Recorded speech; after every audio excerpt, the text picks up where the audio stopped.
This is question 3 from the June 2020 exams from Cambridge International. Paper 1-2. In the description below you'll find a link to an image of this question. I recommend you try it before looking at this solution.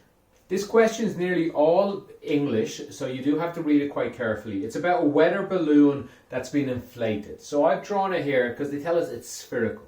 So all we need to know really is all about ball. And it gives us some information. It tells us that air is coming in at a constant rate of 600 centimeters cubed. And it also tells us it starts off at 0. So we can think of it starting off as nothing and increasing to this. So after 1 second, it will look like this and there will be 600 centimeters cubed inside it. After 2 seconds, there should be 1,200. After 3 seconds, there should be 1,800 inside it. So we actually know quite a lot.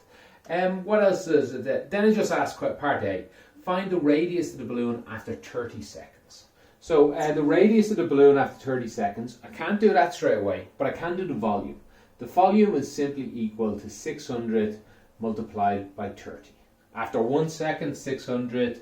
After 30 seconds, this is equal to, let's see, 18 and 3 zeros, which is 18,000. So that's the volume. And once we know the volume, it's actually quite easy to get the radius. Because a sphere, we can look it up in our formula tables, but the volume of the sphere is equal to 4 over 3 pi r cubed. And we now know that is equal to 18,000. So we simply rearrange a bit of this. So we get r cubed is equal to 18,000, let's see, multiplied by 3 over 4. 3 multiplies, the 4 divides, and divided by, let's throw in pi there, clean that up. And then finally, let's get the cube root. So r is equal to 3 over 4 pi 18,000. And all of that is, let me put in more brackets, all of that is to the power of 1/3. So the cube root, or the power of 1/3. And that'll come out as an answer. Let me see, I've done it here. To 3 significant figures, we get 16.3. But we are, now here's a very careful thing to do. We are going to use this number in part B. So I would like to save this exact answer here, because I don't like to use this rounded off number. Or maybe I would often write down 5, 6 digits here, so I can use it in later questions. They tend to set the question up so that this will work for the rest of it. But also they set the question up that it's the last number on your calculator. So you can use your answer button for this, will have the exact number there. With that said, let me go on to part B and show you what I'm talking about.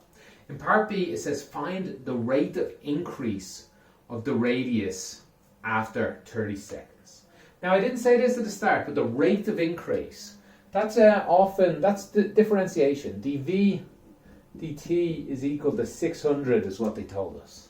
As time changes, volume changes, 600. They're asking us what happens when the rate of change of r. So when they say the rate of change, they're always talking about time. So when time changes, how much does r change? That's what they'd like us to find out. Well, they'd like to do when t is equal to 30. That's what we'd like to find out. So with this knowledge, you should some sparks should be flying. You should be remembering the chain rule. The chain rule tells us, well, I'll just write it out this way: dv dr, and this is one I'd have to invent. We could do things like this: dv dr. We can put any letters here we want. D anything on these two spots. Now in this case it'll be dt, dt, and that actually helps us out quite a bit. dv dt, we have dt dr, that's just upside down this one. So this is the one we want.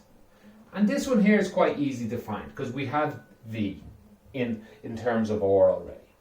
So let me do this one again. We'll have, well, let me just write here, this equals the derivative of this, 3 multiplied by, well, the 3's cancel. So we get 4 pi r to the power of 2, because we differentiate the r. So this is equal to this, and again it's equal to these guys, dv dt divided by dr dt. So instead of writing it this way, I'm going to flip it upside down and divide it. It's the same thing. So if I rearrange this, bring this over here and this down here, I've done this in a pretty bad way, but bear with me. dr dt, which is what we want, I'm bringing this part up, I'm multiplying both sides by this, it cancels here, it's on the left now. I'm going to divide both sides by this, so it's equal to dv dt. So dv, let me stop writing dv dt and I'll just write the number for it, 600. dv dt is 600 at all times. 600 divided by, sorry, I've rearranged this, haven't I? 4 pi, instead of or, let's write the number it is. It's actually, let's see, at 30 seconds it is this. So this is the point I would use my calculator. I'd go ahead and take the answer from my last number that should be in my calculator. But for the moment, I'll just write 16.3 squared. Put all this in your calculator and you will get out an answer. Let me see. I get an answer of 0.181. And that's the answer to that question. Let me just talk through that one more time there because it might have been unclear. I knew they were asking about rates. The differentiation, dr dt. I knew they gave me a rate, dv dt. So I just thought of what other ones are out there. So I decided to bring in dv dr. And sure enough, I had the v's which we knew some of. I had ors, we want some of. It doesn't have any t, but the chain rule allows me to insert t into this. So I got this is equal to this.